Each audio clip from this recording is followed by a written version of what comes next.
maanta waxaan ku dul sheekaysanaynaa trading view-geena. Assalaamu calaykum saaxiibada ku xiran saatuuban kusoo dhawaada sheeko xigmad leh oo gaaban. Beri baa waxaa jiray dad ku noolaa meel tuulo ah. Dadka waxaa ka mid ahaa nin aad u faan badnaa oo waxa uu u faani jiray dhammaan dadkii kula noolaa tuulada. Mar walibana waxa uu dhihi jiray, aniga dadka iska daaye waxaan la dagaalami karaa libaaxa. Dadka qaar ka mid ah waa ay ka cabsan jireen marka uu sidaa u hadlaayo. Waxay u malayn jireen nin aad gees u ah oo libaaxa la dagaali kara. Maalin walbana waxa uu ku faani jiray in uu la dagaalami kara libaaxa. Dhammaan dadka tuulada ku nool waxa ay ku qadarin jireen geesinimadiisa.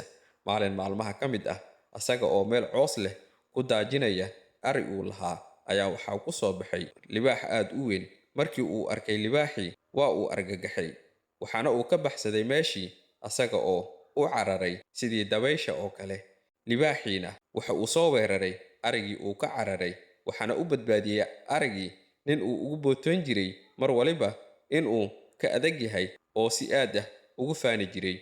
Markii la ceyriyey libaaxii, ayuu soo noqday asaga oo si aad ah wadnihiisa u garaactamaya.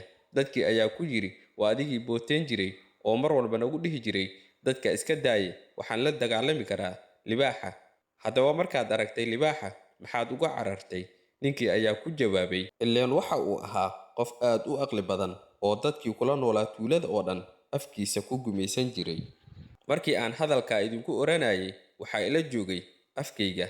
Markii aan arkay libaaxana, waxaa ila joogay cagahayga. Waxa cararayna waa cagahaygii ee ma ahan afkayga. Xigmadda sheekadu ku jirta waxay tahay, geesinimada ma ahan afka oo keliya, ee waa sida loo maareeyo marka ay timaado khatarta. Saaxiib yaal, muuqaalka laag inoo saarsiina sheergaray kuna soo biir janalkeena saatuuban. Taxliilinteen maantana waa sidan. Haddii baatankaas hoos loo jabsado, shuqul kuma lihin. Haddii kor loo soo jabsadana, waxaa noo yaala buy limit. Meesha ayaan ka geli doonaa.